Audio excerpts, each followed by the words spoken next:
जळगाव जिल्ह्यातील मतदार यादी पुनरीक्षण म्हणजेच वोटर लिस्ट रिव्हिजन मोहिमेत निष्काळजीपणा करणाऱ्या शिक्षक आणि शासकीय कर्मचाऱ्यांवर गुन्हे दाखल झाल्याची धक्कादायक बातमी समोर आली आहे। भारत निवडणूक आयोगाच्या आदेशानुसार मतदार याद्यांच्या विशेष संक्षिप्त पुनरीक्षण कार्यक्रम हाती घेण्यात आला होता। या राष्ट्रीय महत्त्वाच्या कामासाठी जळगाव जिल्ह्यातील माध्यमिक व प्राथमिक शाळांचे शिक्षक तसेच इतर शासकीय कर्मचाऱ्यांची बूथ लेवल ऑफिसर म्हणजेच BLO म्हणून नियुक्ती करण्यात आली होती। मात्र वारंवार सूचना देऊन, आदेश देऊन आणि प्रशिक्षण शिबिरे आयोजित करूनही अनेक कर्मचाऱ्यांनी या कामाकडे साफ दुर्लक्ष केले।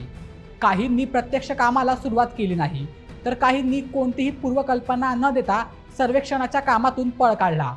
या कामातील हलगर्जीपणामुळे निवडणूक प्रक्रियेत मोठा अडथळा निर्माण झाला, ज्याची गंभीर दखल जिल्हा प्रशासनाने आता घेतली आहे। या प्रकरणाची गंभीर दखल घेत जळगावच्या जिल्हाधिकाऱ्यांनी लोकप्रतिनिधित्व कायदा 1950 च्या कलम 32 अन्वये कर्तव्यात कसुरी करणाऱ्या तब्बल 16 कर्मचाऱ्यांवर फौजदारी गुन्हे म्हणजेच FIR दाखल करण्याचे थेट आदेश दिले आहेत।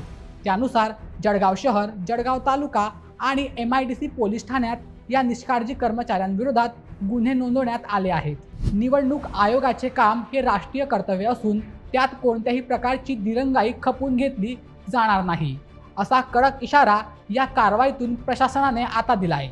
एकाच वेळी एवढ्या मोठ्या संख्येने शासकीय कर्मचारी आणि शिक्षकांवर गुन्हे दाखल झाल्यामुळे संपूर्ण जळगाव जिल्ह्यात आणि प्रशासकीय वर्तुळात प्रचंड खळबळ उडाली आहे। तर मग तुम्हाला काय वाटतं, प्रशासनाने केलेली ही कारवाई योग्य आहे का?